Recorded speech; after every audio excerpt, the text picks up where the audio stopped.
बीडमधून। बीडमधील मसाजोगच्या ग्रामस्थांचं आजपासून अन्नत्याग आंदोलन सुरू होत आहे। सकाळी 10 वाजल्यापासून अन्नत्याग आंदोलनाला सुरुवात होणार आहे। संतोष देशमुख हत्या प्रकरणातील 7 मागण्यांसाठी आजपासून हे आंदोलन सुरू होत आहे। मनोज जरांगे देखील आज मसाजोगमधील आंदोलकांची भेट घेणार आहेत। तर मुख्य 7 मागण्यांसाठी हे आंदोलन। अन्नत्याग आंदोलन 7 प्रमुख मागण्या कोणत्या? केजचे तत्कालीन पीआय प्रशांत महाजन आणि पीएसआय राजेश पाटलांना बडतर्फ करून 6 आरोपी करा। फरार आरोपी कृष्णा आंधळेला अटक करा। सरकारी वकील म्हणून उज्ज्वल निकम यांची नियुक्ती करा। प्रकरण जलदगती न्यायालयामध्ये चालवा।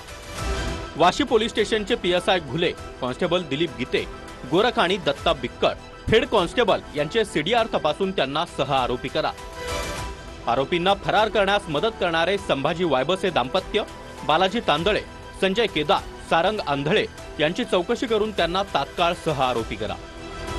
घटना घडल्यानंतर संतोष देशमुखांचा मृतदेह केज रुग्णालयात नेण्याऐवजी पीएसआय राजेश पाटील यांनी कळमकडे कोणाच्या सांगण्यावरून वळवला याची चौकशी करा।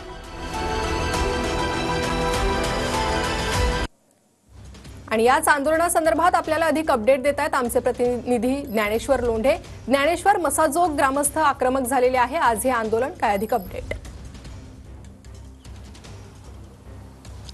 निश्चितपणे आपण बघितल्याप्रमाणे ह्याच 7 मागण्यासाठी जे आज 10 वाजल्यापासून मसाजोग येथे अन्नत्याग आंदोलन सुरू आहे। आता मी ज्या ठिकाणी उभा आहे याच ठिकाणी हे आंदोलन सुरू होईल। खरं तर काल मसाजोग ग्रामस्थांनी पोलीस अधीक्षक नवनीत कावत यांची भेट घेतली होती। मात्र असं असलं तरी या आंदोलनावर तोडगा निघाला नाही आणि त्यामुळे जे आहे ते गावकरी आंदोलनावर ठाम आहेत। 2 दिवस अन्नत्याग आंदोलन करून जर प्रशासनाने दखल नाही घेतली तर गावकरी पाणीही सोडणार आहेत। यापूर्वी जर आपण बघितलं गावकऱ्यांनी तर रास्ता रोको केला, जलसमाधी आंदोलन केलं, पाण्याच्या टाकीवर चढून आंदोलन केलं आणि आज जे आहे ते अन्नत्याग आंदोलन गावकरी करणार आहेत। आज दुपारी मनोज जरांगे पाटील या आंदोलनाला भेट देणार आहेत। मात्र यावर तोडगा काय निघतो, कशा प्रकारे हे आंदोलन सोडलं जातं हे पाहणं महत्त्वाचं ठरणार आहे। ज्या 7 मागण्यांसाठी जे आहे ते हे आंदोलन आहे यातल्या बहुतांश मागण्या जे आहेत ते राज्य स्तरावर सोडवल्या जाऊ शकतात। त्यामुळे आंदोलनात तोडगा कसा निघतो आणि आज किती गावकरी जे आहे ते अन्नत्याग आंदोलनाला बसतात हे पाहणं महत्त्वाचं ठरणार आहे। परिणिता, नक्कीच ज्ञानेश्वर, या संदर्भातील अपडेट तुमच्याकडनं घेत राहू। तुर्तास धन्यवाद या सविस्तर माहितीसाठी।